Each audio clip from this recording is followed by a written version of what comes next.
പറയാൻ പോകുന്നത് ആഭ്യന്തരമന്ത്രി രമേശ് ചെന്നിത്തലയോടാണ്.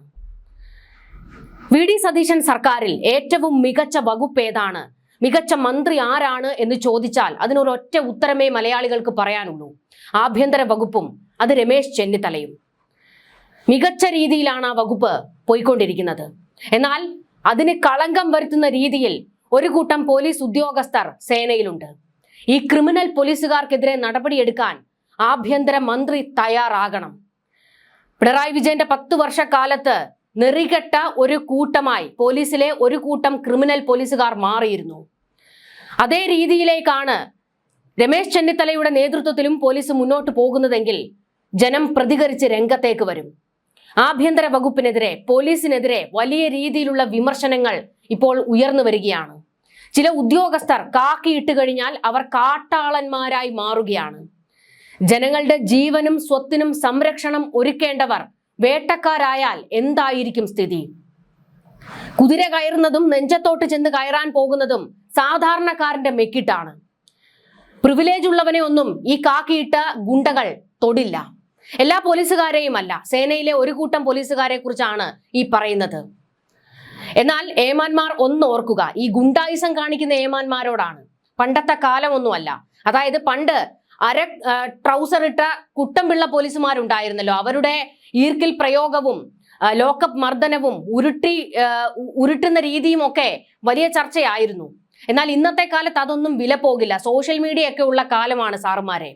അതുകൊണ്ട് നിങ്ങളുടെ ഭാഗത്തു നിന്നുണ്ടാകുന്ന എല്ലാ നെറികേടുകളും അപ്പോൾ തന്നെ ജനങ്ങൾക്കിടയിലേക്ക് എത്തുകയും അവരത് ചർച്ച ചെയ്യുകയും പ്രതിഷേധം ഇളകുകയും ചെയ്യും. തൊപ്പി കാണത്തില്ല തലയിൽ, അത് ഓർമ്മ വേണം എന്നാണ് ഈ ക്രിമിനൽ പോലീസുകാരോട് പറയാനുള്ളത്. ആഭ്യന്തരമന്ത്രി വകുപ്പിൽ ഒരു പൊളിച്ചെഴുത്ത് തന്നെ നടത്തേണ്ടിയിരിക്കുന്നു. മുഖ്യമന്ത്രി വി.ഡി. സതീശനെ കണ്ട് ഒരു പരാതി പറയാനായിട്ട് സെക്രട്ടേറിയറ്റിലെത്തിയ വയോധികയെ പോലീസുകാർ മർദ്ദിച്ചു എന്നുള്ള ഒരു പരാതിയാണ് ഇപ്പോൾ വന്നിരിക്കുന്നത്. വർക്കല ഇടവ വെൺകുളം ചെമ്പകത്തിൻമൂട് കൽക്കൂട്ടം വിള വീട്ടിൽ ശാരദയാണ്. അതായത് 79 വയസ്സുള്ള ഒരു ഹൃദ്രോഗിയാണ് ഈ ശാരദ. ഇവർ മുഖ്യമന്ത്രിയെ കാണുന്നതിന് വേണ്ടിയിട്ടാണ് സെക്രട്ടേറിയറ്റിൽ എത്തിയത്. എന്നാൽ പരാതി കേൾക്കാനോ കേസ് എടുക്കാനോ പോലീസുകാർ തയ്യാറായില്ല എന്ന് മാത്രമല്ല, മുഖ്യമന്ത്രിയെ കാണാൻ പോലും അനുവദിക്കാതെ അവരെ ആക്രമിച്ചു എന്നാണ് പരാതി ഉയർന്നിരിക്കുന്നത്. ഒരാഴ്ചയ്ക്ക് മുൻപാണ് ഈ പരാതിക്ക് ആസ്പദമായ സംഭവം നടന്നിരിക്കുന്നത്. അയൽവാസി കടമായി വാങ്ങിയ 2.5 ലക്ഷം രൂപ തിരികെ നൽകിയില്ല എന്ന പരാതി മുഖ്യമന്ത്രിയെ നേരിട്ട് അറിയിക്കുന്നതിന് വേണ്ടിയായിരുന്നു ശാരദ എത്തിയത്. ഇത് സംബന്ധിച്ച് അയിരൂർ പോലീസ് സ്റ്റേഷനിൽ രജിസ്റ്റർ ചെയ്ത കേസ് കോടതി പരിഗണനയിലാണ്.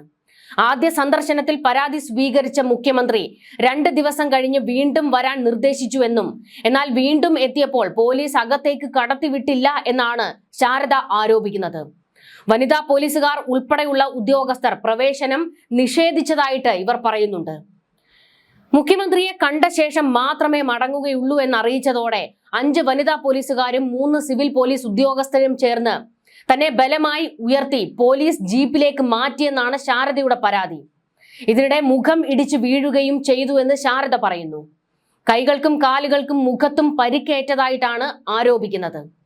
മണിക്കൂറുകൾക്ക് ശേഷമാണ് തന്നെ പുറത്തുവിട്ടതെന്നും ഇതിനിടെ പോലീസുകാർ അനുനയ ശ്രമം നടത്തി പണം വാഗ്ദാനം ചെയ്തതായും പരാതിയിലുണ്ട്. അതായത് പോലീസുകാരുടെ ഭാഗത്തു നിന്ന് ഇത്തരത്തിൽ പിടിച്ചു തള്ളുന്ന ഒരു സമീപനവും ഇവർ വീണ് മുഖം പൊട്ടുകയും ചെയ്ത സംഭവം അത് പുറത്തേക്ക് വരാതിരിക്കാൻ പോലീസുകാർ പണം വാഗ്ദാനം ചെയ്തു എന്നാണ് ശാരദ പറയുന്നത്.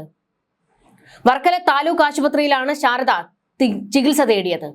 ആശുപത്രി അധികൃതർ മുഖേന പോലീസിൽ റിപ്പോർട്ട് ചെയ്തിട്ടുണ്ട്. ഒരു വയോധികയാണ്, 78-79 വയസ്സുള്ള ഒരു സ്ത്രീ.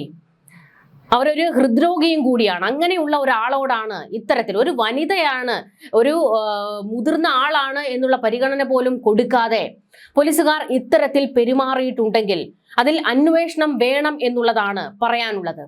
നമുക്കറിയാം, ഒരു ആരോപണം ഉയർന്നു എന്ന് കേട്ട ഉടനെ നമ്മൾ കയറെടുക്കേണ്ട കാര്യമില്ല. എങ്കിലും പറയുകയാണ്, അതിൽ കൃത്യമായ ഒരു അന്വേഷണം നടത്തുക തന്നെ വേണം.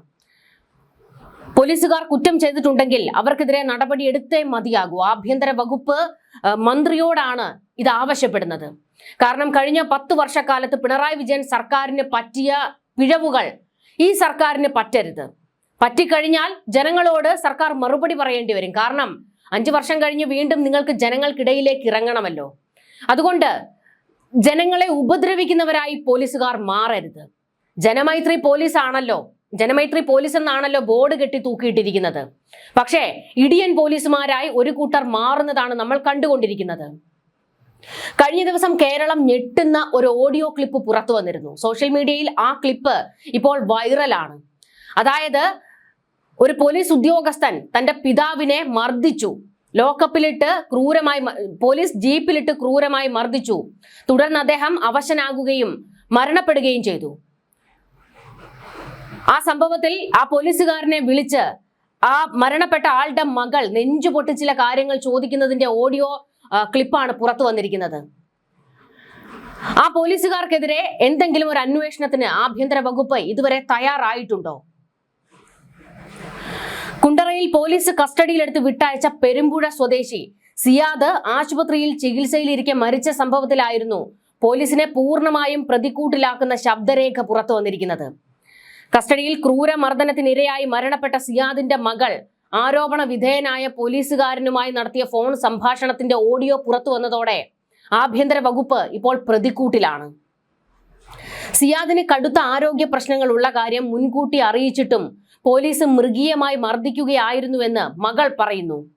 അച്ഛന്റെ നട്ടെല്ലിന് ഗുരുതരമായി പരിക്കേറ്റ് പഴുപ്പുണ്ടായി എന്നും ആരാണ് മർദ്ദിച്ചതെന്ന് ആശുപത്രിയിലെ ഡോക്ടർമാർ ചോദിച്ചിരുന്നതായും മകൾ പറയുന്നു. എന്നാൽ ഫോൺ സംഭാഷണത്തിൽ ആരോപണങ്ങളെല്ലാം അവജ്ഞയോടെ തള്ളിക്കളയുന്ന നിലപാടാണ് പോലീസുകാരൻ സ്വീകരിച്ചത്. പപ്പയെ മർദ്ദിച്ചത് സാറല്ലേ എന്ന് ആ കുട്ടി ചോദിക്കുമ്പോൾ അതൊക്കെ നിഷേധിക്കുന്ന രീതിയിലാണ് ഉദ്യോഗസ്ഥൻ സംസാരിക്കുന്നത്.